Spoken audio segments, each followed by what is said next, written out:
William Owens. Thanks for coming on the show. Thanks for having me, man. So, voice actor. I see that you're based out of New York. You're a voice actor, and Well, aspiring voice actor, oh, actually. okay, no problem. Yeah, man. Full-time freelance worker. So, like myself. But yeah. So, William Owens, aspiring voice actor.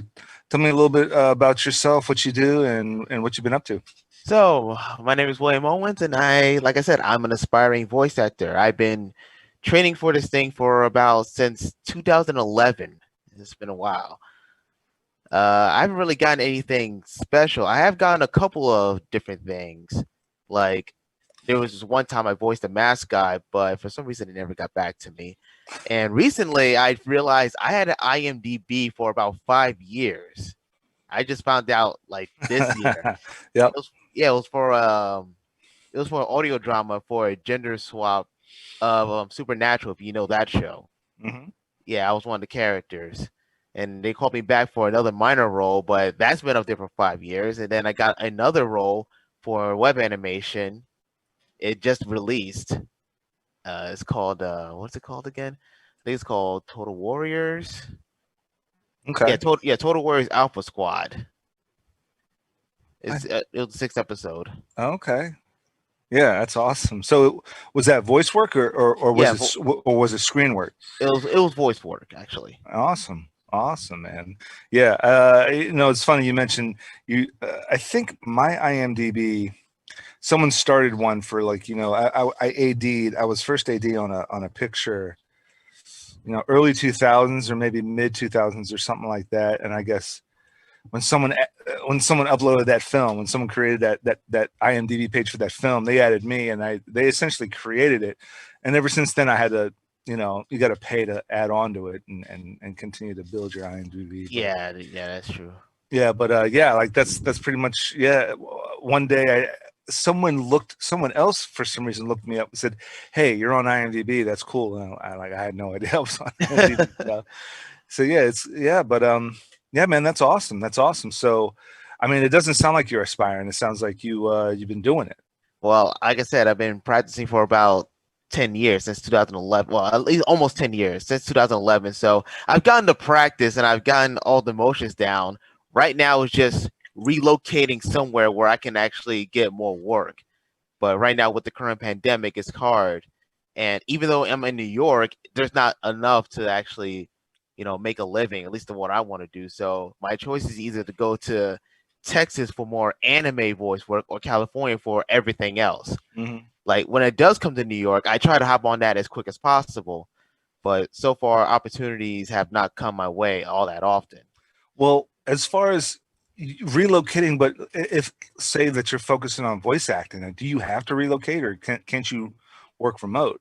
Well, you can work remote, but it's a weird thing because trying to work remote, you have to have some kind of like studio-esque equipment around you, like an XLR microphone, more acoustic foaming, a better room. You know, not many people have that, and sometimes it costs way too much to actually get all that together. Sure. Like some microphones will cost around like $600 to $700 for like the biggest high quality one. And usually it's people that went online said, "Oh, we want the high quality microphone." So you want to go to a studio for that. And in New York, while you can do that, again, there's not a lot of voice acting opportunities. There's voice over opportunities for audiobooks and stuff, but because of my voice range, which is around teens to young adults, I feel like I may not be fit for that. So in a sense, if you do want to make it somewhere within the entertainment industry, California is the best place to go because that's where all the work is located at. You can get some in New York, but not as much as California. Nah, yeah, I get it. Yeah, I mean that makes sense. Plus, I mean, hey, I mean, who doesn't want to live out in California? It's beautiful. So, yeah, agreed.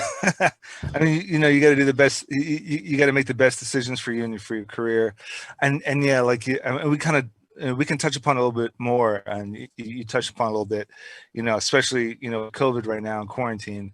It's you know Well, well, we can jump into that. How have you been impacted? How what's what's your situation like right now? You know, how have you been impacted by the quarantine and the shelter in place and all the limitations now? It's actually quite hilarious that what I do hasn't really changed. I wish it kind of did because some of my friends have been out of work since COVID. But as for me, it's like, no, I haven't been out of work. Like, I'm still working. It's almost as if nothing's changed except for the fact that now I just have to wear a mask wherever I go. Yeah.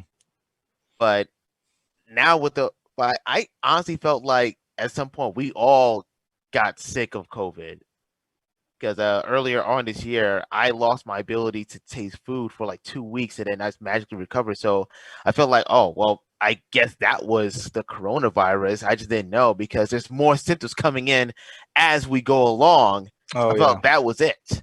Yeah. Now I'm better, so I just hope that everybody else can feel better about it. But yeah, my situation hasn't changed because when I do voice recordings, I do it at home because I have my microphone right here. So all I could do is just set up the mic, set up the recording, record, and there you go. That's all.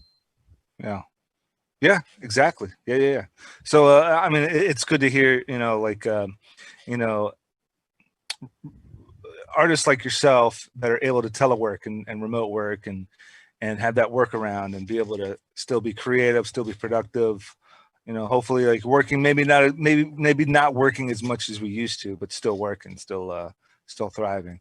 And Yeah. you know, like you said, I mean, like I was lucky to have an idea to build a small little micro broadcast center, you know, at the home studio. So when COVID hit, when quarantine hit, I've been able to still, you know, do virtual live stream conferences for some corporates and for some industrials, you know, some of these virtual live streams and this podcast. I mean, I think it was, you know, day one when the government said shelter in place. I said, okay, I'm gonna kick off a podcast because I was familiar with the technology and like you have, you know, like we can get away with this as far as, you know, a Yeah. podcast. This is high quality as far as a podcast Pretty goes. much. Yeah. So well, that's awesome. Have you have you been back into a studio and lately recently? No, No. I haven't been in the studio. I just been at home doing recordings. That's all I've been doing really. But thankfully, there's a lot of sites online. Like this one site I use called Casting Call Club. There's a lot of projects going on. Some with pay, some non-pay. But I just say, you know what? I just want to go for everything I can go for that can fit my vocal range, and that's what I've been doing recently. Just Yeah. going for everything I could find, and I've been looking for more opportunities. Some people have given me advice to, you know, go for more other sites that I had to pay for. But the problem is some of those sites they could get expensive, and especially right now with the whole remote voice acting thing. One thing that people want you to do is try to go with Source Connect, but Source Connect is really expensive. Like the best deal you can get for that is like over $2,000. Source Connect, and so that's Source Connect. Is that a casting site? No, it's more or less kind of like what we're doing right now. It's like Zoom, only for more professional wise things. Okay.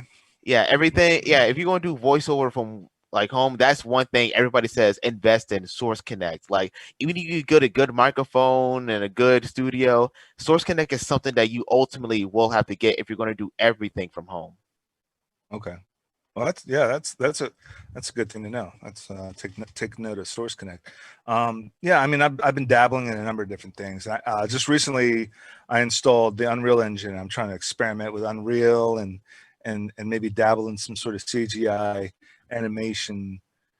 I'm like, you know, day zero beginner on that thing, and I mean, well, but as you know, there's such a plethora of information out there, you know, like you know, YouTube tutorials. You know, you can Google anything you want. You can, you know, find anything, any tutorials you need on even TikTok or Instagram, if not YouTube. But YouTube's like the number one source for all these tutorials. Pretty And much. you know, there's even template project files that, you know, people have uploaded. Like, hey, here's a basic animation I did. You know, you can start with this template that I already created and kind of learn the ropes from that. People are even uploading, you know, half completed files for people to experiment and try on. So, but in the regard of voiceovers, yeah, like I also have a small little micro voiceover booth here as well to do that, because since I was dabbling in acting, I was I guess technically a professional actor, but since the quarantine, I was trying my hand at some voiceover work as well, and I've got some decent equipment for that, but we'll see if that ever pans out. But yeah, what have you been doing to keep yourself busy? Binge watching anything? Binge reading? Studying? It's all been the same since before the quarantine. Like nothing has really changed. I don't really own Netflix or anything like that. All I've been doing is just watching all the anime I want, because that's what I've been doing before. But since I'm still working as well, it's kind of hard for me to catch up on some of the stuff. But I've been catching up pretty nicely. I've really been reading too many books lately, but I do have a light novel series that I do want to actually get into one day and try to get more, like, build up my library of light novels and stuff. What would you say is your favorite? What's your number one anime right now? Ooh, number one anime. And it can be brand new, if something you just saw recently blew you away. But I'm an old head, so I'm pretty sure my choice will be kind of like a no duh answer for you. But what's your number one? Ooh, that's a good question, because I've been asking myself the same question. What's my number one anime? If you had to twist my arm and tell me, I will honestly say it's either between One Piece or Fullmetal Alchemist, because I've been keeping up with both of those, and I've completed Fullmetal Alchemist. I'm still reading One Piece, but it's like Fullmetal Alchemist was the first anime I ever watched, like, and really got into. Because I haven't been, because I've been watching stuff from Toonami and trying to get into that. But Fullmetal Alchemist was the first one I actually watched and said, I really love this. And One Piece is the one anime I said, you know what? I'm going to keep on this and stay on this. And ever since then, I've been getting into more and more anime, discovering more about the anime industry, how everything works with production. But my biggest interest is actually with the voice acting, especially in Japan, because in Japan, it's much bigger. Like, there's actually vocational schools you can go to for voice acting. You can't do voice acting in Japan if you don't go to a vocational school. Meanwhile, in America, all you need to do is just be within the right location, and there you go. You can do voice acting. But they also do recommend that you have some sort of like experience, like at least with online stuff, or just like classes, because there are online classes that other voice actors do teach. But that's the big difference. Like, Japan is way more serious, but in America, you can kind of get into it no matter, just as long as you're in the right location where you have the right equipment. Yeah. Now for me it was Cowboy Bebop. Honestly, yeah, that series blew me away. I think I was like, I don't know, 20 or 19 or 20, and kind of had like dabbled in anime a little bit, like some of those movies like Akira, obviously, is a classic, and what, oh jeez, what I saw the bad 80s cut of it was, at the time it was called Warriors of the Wind, and then I think it was changed to something else, like it wasn't Princess Mononoke, was it, or was that a different property? I'm not sure. Well, I'm gonna have to look it up. But yeah, no. Cowboy Bebop is just like what was to me like blew me away with I mean now I'm sure with like animation technology and different crazier ideas, I'm sure there's some better. Oh, Death Note was another one that was. Oh yeah, Death Note, yeah. But yeah, those two, Death Note and Cowboy Bebop, are just like really like stepped outside the bounds of bizarre thinking and really creative ideas, really creative characters and what they could do. But yeah, I mean, I know that anime production, Japanese production's different. For example, here, US animation, Disney and Pixar, right, we have our actors do the voice work first. mm-hmm. And if correct me if I'm wrong, but I think they still do the animation first and then the voice acting afterward.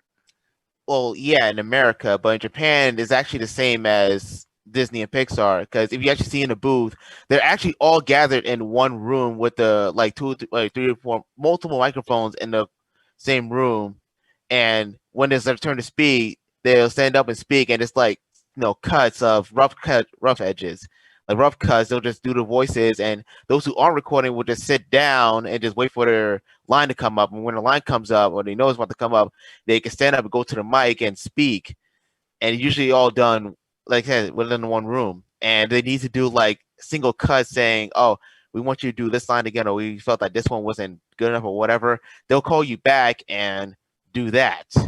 Wow. So that's different. But when it comes to dubbing in anime, in the booth, they see the dub, they see the anime, and what they'll do is they'll show, okay, we'll show you how it sounds in Japanese, and then we'll look for the 4 beeps, and when wait for the 3 beats, and on the fourth imaginary beat, that's when you start speaking and try to dub over the line.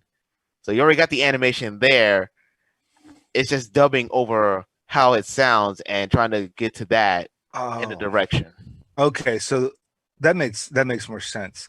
The original Japanese dialogue's done before, then they animate from that. Yeah.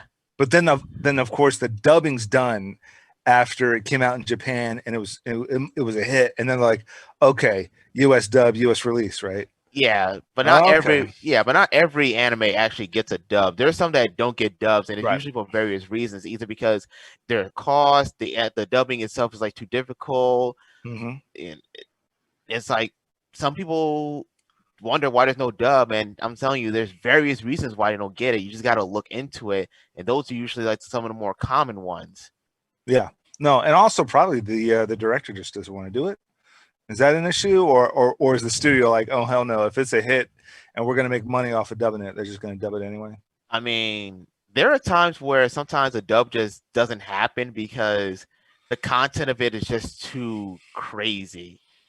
Like, if you actually look at some of the dubs from Funimation, some of the dubs they don't do because the subject matter is just too weird or offensive for them to do a dub. Yeah. Like one of them is about a sister who's in love with her brother, and I guess they licensed it, they have it, but they only released a sub because they usually always do a dub, but that's one of the first ones they do a sub on.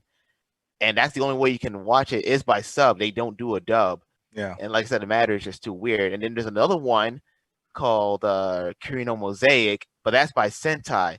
The reason that's so difficult to dub is because the whole thing is that one of the girls is from England and the other's from Japan, and the one from England has to speak English, and when she comes to Japan, she's speaking all Japanese. So that's the reason. There's a bit of discrepancy right there. Right, because then it would be a different voice doing the dub for the Japanese. Yeah. But the voice actor did English in the original. Yeah, cut. they studied English. You're right. Yeah. So no, you're right. And so then it would be like, why redub? Yeah, an English dub. Yeah, it'll be kind of weird. So they'll just license it to bring to America, but just put subs over it and release it like that. So we get the anime, but we just don't get the full English experience. But we got the anime, which is better than nothing. Yeah, I think the last one I saw was Kill La Kill. Oh yeah, it was just so ridiculous. And my buddy was like, "Listen, if you want something complete, was that dubbed?" It was dubbed. But a buddy of mine, he's a big anime buff as well, and he was like, "I think I think I was getting ready to go on this one deployment, and so I had like maybe a month of just nothing to do." He goes, "Dude, watch this before you go away, and then let's talk about it." And it was a blast, man. It was just a blast watching. Like, it was just complete nonsense, complete over the top insanity. It was almost like anime making fun of anime. I think there was one. Yeah, there's a lot of anime that does that. They do make fun of anime because there's some anime that actually shows like the production of how anime works. Like there's one called Shirobako that recently got a dub. I think he's still in the process of getting one right now.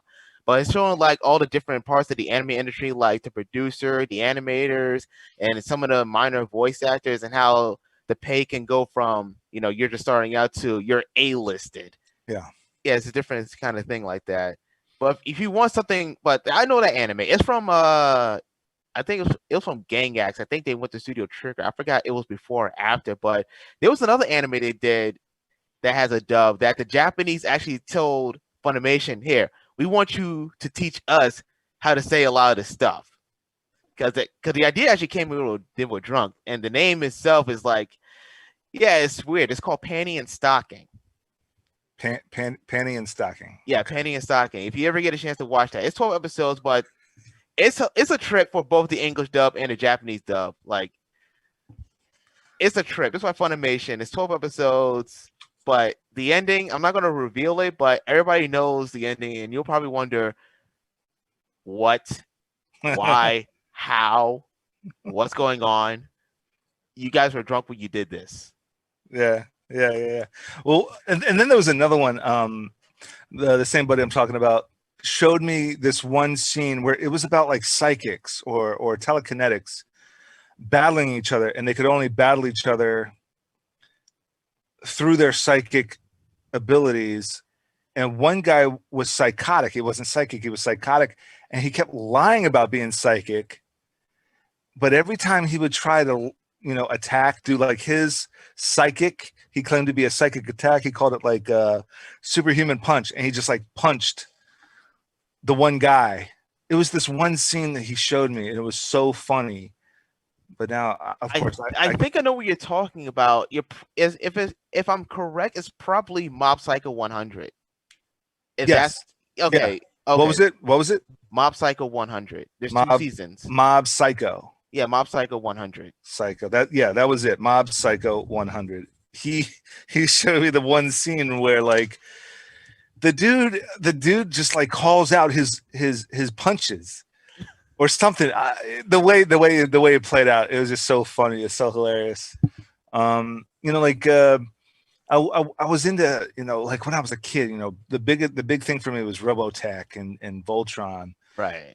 And Robotech really blew me away as a kid. And I think, looking back, it might be much simpler, much simpler and much more, and again, kid friendly. I don't know if there's that adult cut. Apparently there's an adult version of the whole Pokemon series, and it, rumor has it Pokemon was grossly edited and re-edited and redubbed. For the American audiences, because there's a lot of it. Like there was one episode and it was an X and Y series where they actually did a side by side comparison. It's when Ash and Greninja go against the champion. Like if you actually watch it, the music's different, the dialogue is different, the impact is different. So it's like it's a completely different scene when you see both of them. Mm-hmm. Like even with the voice actors, like the whole thing is like really different. If you prefer like the more casual side, and probably American, but you prefer the more impactful adrenaline side, that's the Japanese. Yeah. And it really helps that it's the same voice actors voicing the same character for ever since the beginning. Okay. Yeah. I think I did see a YouTube video where they did that, and they did like the side by side comparison of the U.S. cut and the Japanese cut. And like thinking back to like Robotech, and I think they tried to start a couple of video games based on Robotech. Like that really, I think was not to mention Speed Racer, and I think there was maybe something else in the 70s, but for me, I to the best of my memory, growing up, growing up late 80s, early 90s, I think Robotech was the first major U.S. exposure to anime, like a huge, ongoing long series of anime. And then obviously, of course, Pokemon, was, I think, probably next up, and a whole slew of movies like Akira was a huge U.S. successful anime feature. I'm gonna find out what the name of that movie is. So I mean, the original, the first botched. They recut the movie. They came up with a poster for this. So when it was first released in the U.S., it was called Warriors of the Wind, and on the cover, they had a character that wasn't even in the on the poster in the cover. They had a character that wasn't even in the movie, and apparently, they just did so many drastic changes. It was called Nausicaa of the Valley of the Wind. Okay, yeah, okay, wow. So originally it was called, well, no, correction. To be more specific, the very first U.S. release of Nausicaa was called Warriors of the Wind. On the cover was some alien that wasn't even in the movie. They were like, everybody was standing on that little glider that she had. It was like, these 4 different characters. One of the characters wasn't even in the movie. Like they just did their best to kind of release it here and start bringing anime over here, also known as Warriors of the Wind. But still, I mean, I think the heart and soul of the movie, that movie blew me away. It was tragic. It was heartbreaking. As a kid, it really hit me hard. And so I kind of started digging anime. And then I think, we had Blockbusters that would have like this small, like one tiny little section, maybe 30 titles in the animation section. It was called anime because Disney had its own section, but right. You had Warriors of the Wind, you had Battle Angel, the original Battle Angel, Ghost in the Shell, these features that were coming out, and like people, it was at that time, it was such a release where now, I mean, guys like you are so lucky where you have streaming services completely dedicated to anime. And I mean, no, go ahead. Well, I mean, Netflix is making their own anime now. Yeah. Funny enough, there actually is an anime studio in America. It's called Orange. They actually outsource to Japan. So if you ever take a look, they actually do CGI anime. One of the anime I watched from them was called Beastars. It's getting a 2nd season. So if you ever get a chance, check that out. Like the characters are furries, like they're anthropomorphic animals, but you kind of take it as some sort of like, some satire. Like it's all about carnivores trying to live in a society with herbivores who fear them. It's an interesting piece. I'm not gonna lie. Yeah. Okay. Yeah. And what I still have yet to check out is the Marvel anime. I don't know what studio did the Wolverine anime, Iron Man anime, Blade, and I think there was a 4th one. I think it might have been Hulk. There's definitely a Wolverine, Iron Man, and Blade. But there was a 4th one. I can't remember who the main character of the 4th, but it's basically called Marvel anime. Okay, so I just got it right here. So it's a collaboration between Marvel Entertainment and Madhouse. Madhouse is the people that animated it. Mm-hmm. So they did Iron Man, Wolverine, X-Men, and Blade. X-Men as a whole, and then a Wolverine solo. Yeah. Okay. Yeah. I'm just surprised that they actually got like a whole bunch of different English people for this, because I know a lot of these people, but when I'm thinking like, oh, when it's X-Men, most people really think to the forefront, oh, you're going to get Steve Bloom to voice Wolverine because he did X-Men, but no, it's somebody different. Mm-hmm. Well, actually, funny enough, he actually does reprise it in the actual X-Men, but not the Wolverine anime. But the X-Men anime, yeah, he reprises it, which is surprising. Yeah, and then there was a Batman anime. What the heck was that one? It was just so I couldn't. It was Batman. Batman, either Gotham Knight, no, Gotham. I know, Batman Ninja. Batman Ninja, that's what it was. Yeah, Batman Ninja. I mean, just I couldn't work my way through it, man. Like they had this. I mean, it looked beautiful. It looks great, but there was a scene where it was just like a mech orgy, and I mean, when I say orgy, not. Okay. But it was just like wrong. It was just like this crazy mech like scene where like everybody had a mech in feudal Japan because Joker somehow changed the timeline or I don't know, man. It was like Japan gets weird sometimes. That's something you need to know. Japan can kind of weird. Like they'll make some consistent things, but there are times where they just delve into the most like off the wall stuff, and you'll just think to yourself, "This is Japan. Yeah, I'm gonna take it. I'm gonna enjoy it. This is Japan." Hey, look, I mean, the way they drew the Joker, the way they drew Batman, and I mean all the other characters too, they looked fantastic, and I liked the graphics, but it just got to a point I was like, I can't deal, because it was a bit over the top of that whole mech, sparkly, fast. crazy slashing and mech transforming, and I was like, that's a bit much, man. That's a bit much. I don't blame you, man. If you, But I mean, it's not for everybody, but you watched it, so now you got a solid opinion. yeah, That's the best thing you can say.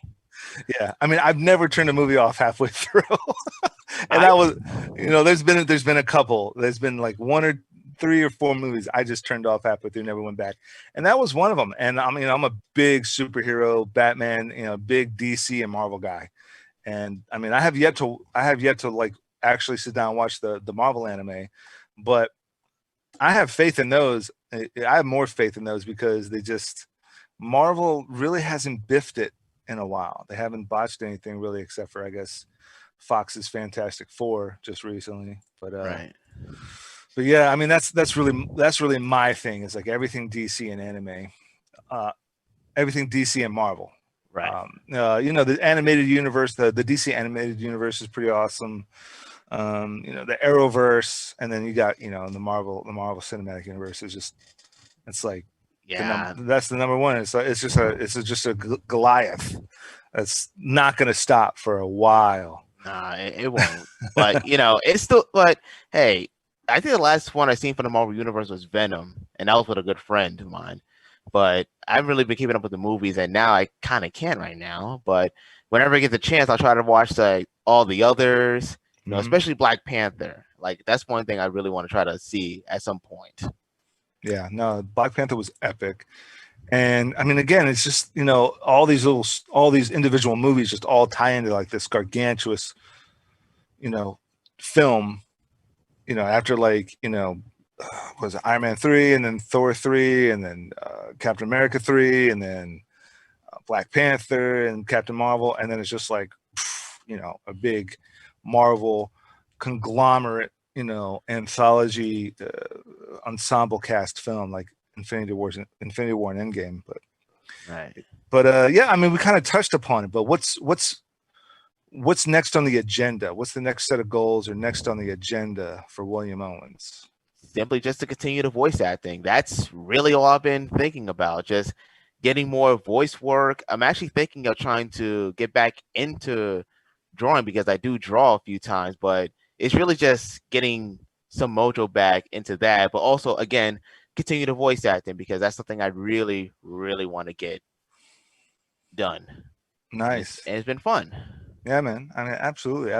Especially, if there are any chances, it's just, in my opinion, and it's not for everybody because I miss set life. I miss being on set, in front or behind the camera. I miss being on set, but to be able to have the security and the luxury to work from home and still be creative, still be productive, still working on a podcast or some kind of live stream or some kind of collaborative project, whether it's voiceover or animation or some ultra low budget kind of hybrid project. It's the luxury of working from home, is definitely a pleasure, and being able to spend time with family, and they're just in the next room, and I can just instead of the 30 to 60 minute drive to and from a gig or a set or something. Yeah, that is a commute.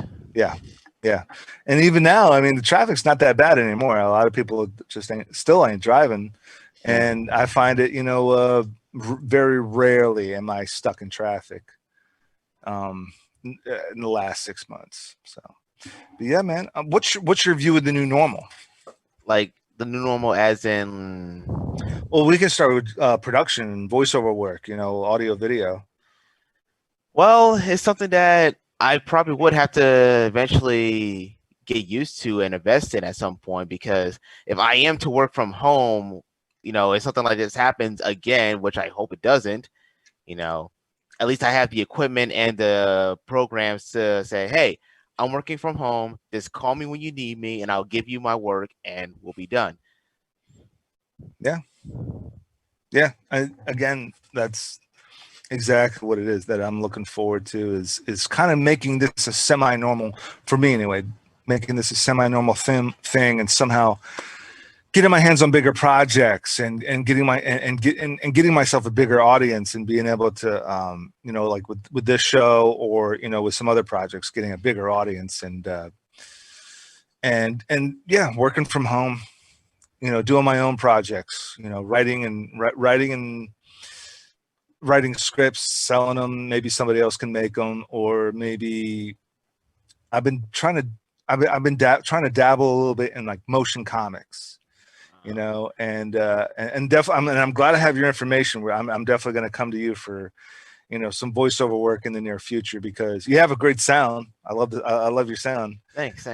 But you know, like motion comics, or so I'm dabbling in the animation kind of in general right now. Like I mentioned, with the Unreal Engine, and seeing what kind of skill set I can build with that, and and obviously I know what kind of capabilities it has. I mean, I play video games, not so much in the last month, but you know, I've been a semi video game buff for a while, mostly first person shoot 'ems, but you see those cinematics, you see those animations, you see the in-game animation and the graphics and effects, and then you see the, you know, the cinematics, the cutscenes, and the graphics and effects that they're able to pull off of those. Right. So it's definitely like, all right, well, now that Unreal Engine is available to users to experiment with and create original content, it's, you know, that's. Go ahead. Yeah, I was saying, like, yeah, that's a good thing, because funny enough, I'm a huge video game buff. I'm an anime buff as much as a video game buff. So that's also been like, both of those have been my inspiration for voice acting, because when I saw them, I thought to myself, man, I want to actually do some voice acting. So I've been working myself up from like cheap mics to expensive mics to have my own plays, getting the stuff together, just getting the voice work out.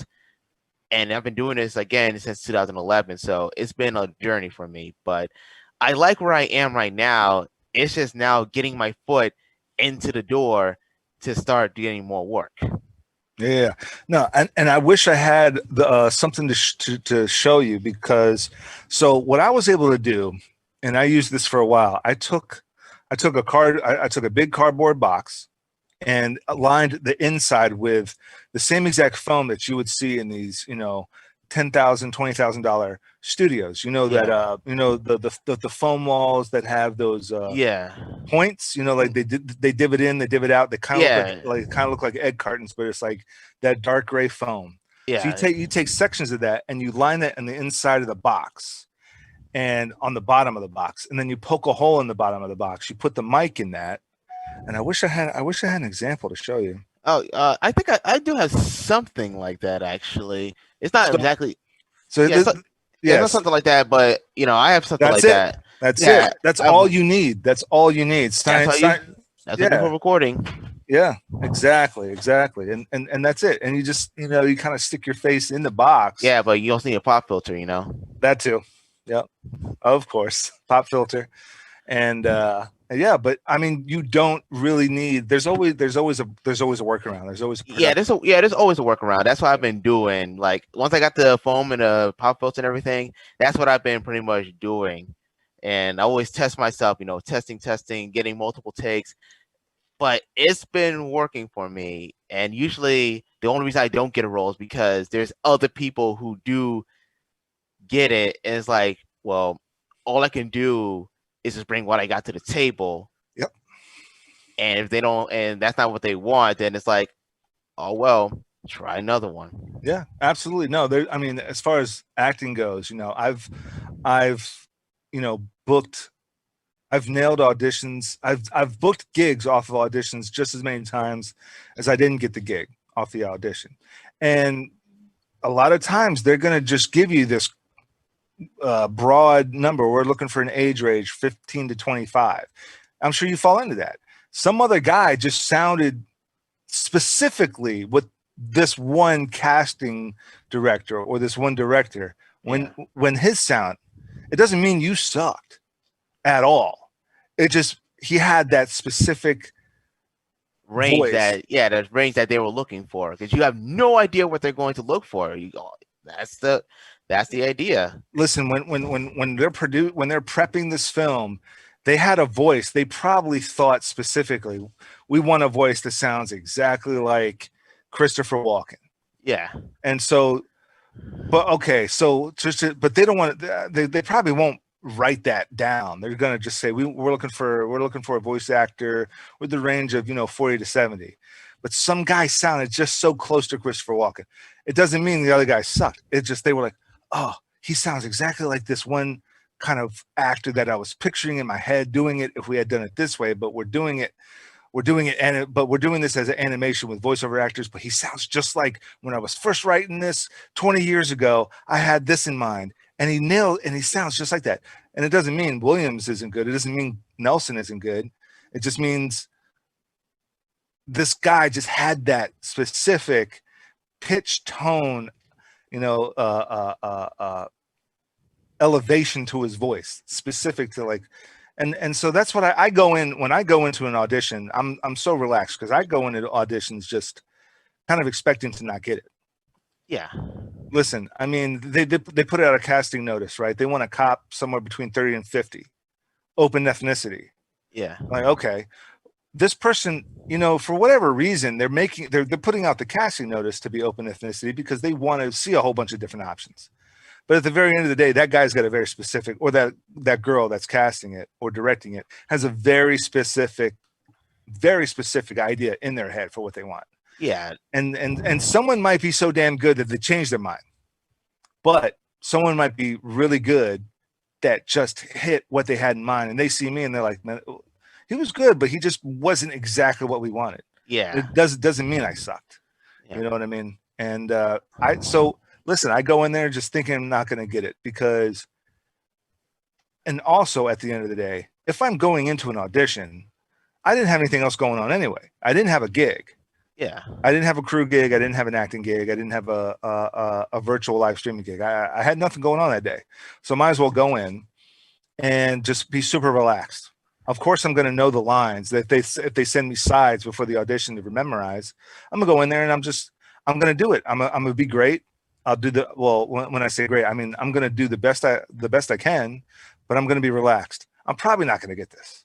But half the time I end up getting it because I just went in there relaxed, a little bit of a laissez-faire kind of mentality to it, and just keep thinking, I'm probably not going to get it. Not because I suck, but I'm probably not the one they're looking for. But they called me in anyway. So take advantage of the opportunity and, just do it in such a way that I might not get it. Yeah. Just relax. You show up. And that's what you got to do. Yeah. And in your case, like if you're self-submitting something, online, you're going to do the recording at home and you're Dropboxing or what have you. That's even better because you could probably knock out 7 in one day, 5, 10, 15 of them in one day if you're off that day. Yeah. That's what I usually do. Like the more auditions I see, the more I try to do, especially if I can actually get that range. If I can't get that range, then I say, you know what, maybe it's not for me. But there are times where I don't really know if I can get it, but it's like, you know what, let me try. Because I might surprise myself. Because I honestly do surprise myself with the amount of ranges that I can do. Like sometimes I say, you know what, let me try this. I try and I think to myself, I sound pretty decent. So yeah. I'm not gonna knock it that, oh, I can't do it. It's like, hey, if I can do it, I can do it. No issue. And listen, I mean, the more times you try, you're actually kind of practicing. Yeah. Doing voice work when you're doing these self-submit voiceover auditions. You're actually practicing voiceover and you're practicing auditioning. And you're actually practicing a whole slew of things by just constantly auditioning and self-submitting. You're getting use out of your gear. You're getting use out of your voice. You're working your voice. You're training your voice. You're practicing your craft, even though you didn't book the gig. You just doing self-submits over and over again is a form of training and practicing. Yeah, that's what I've been doing. And sometimes when I'm just by myself, I think to myself, what if I get this gig? Then I try to practice like, every scenario that gig will be in. And I practice that and I also get the emotional range down. And You know, sometimes the happy, sad, like the basic ones and the more obscure ones, and it works to my advantage because that's like now I can actually do this voice in a more casual, like not casual, natural manner. Like I can be, if I'm angry, I can sound it angry. If I'm sad, I can sound it be sad. So yeah, doing all the auditions is also a form of practice and training. And since I've been doing that for years, that's where I got it today.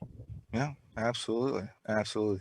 Well, is there any last bit of advice, a last few points you'd want to make to our viewers? So when you're going to voice acting, there's two rules that you really do have to follow, and that's pretty much in the term itself.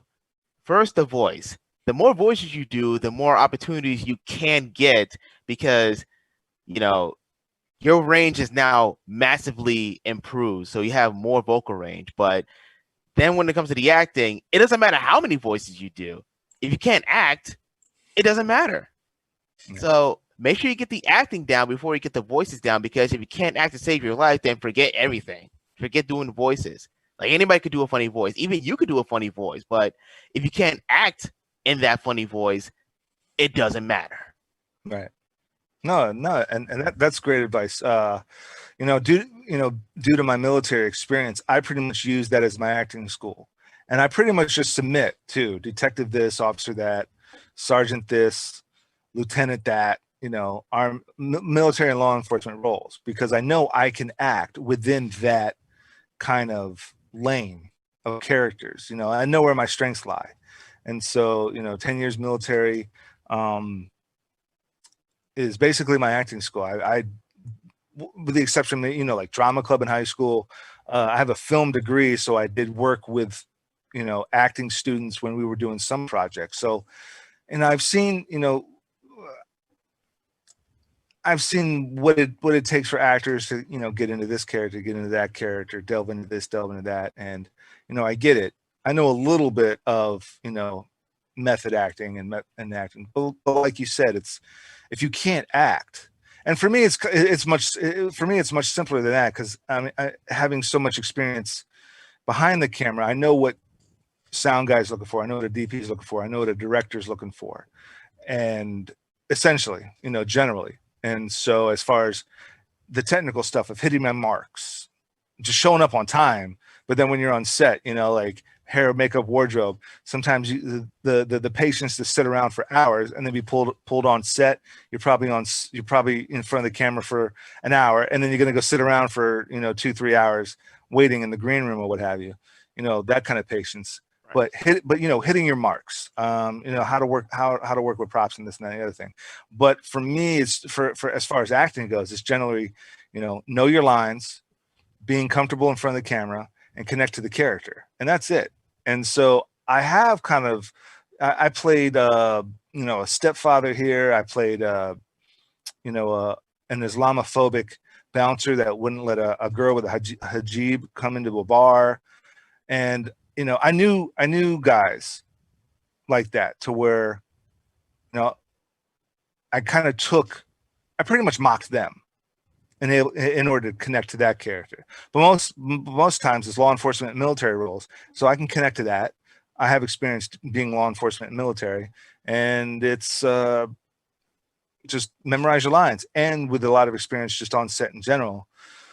But I know, like you said, if you can't act, but if you can do one voice and act, you've got a better chance than someone that can do 10 voices and can't act. Yeah, that's pretty much the general idea. Yeah. Like acting is pretty much like the backbone of the whole entire thing.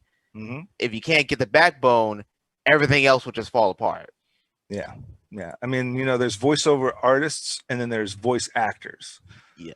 Yeah. And I think, voiceover, I think generally like voiceover artists might be, your PSAs, your commercials, where it's just they want someone that's relaxed and able to do, copy, and it sounds good, sounds comfortable, but it's pretty much the same person. But then you've got a voice actor who can like play different characters and evoke emotion, evoke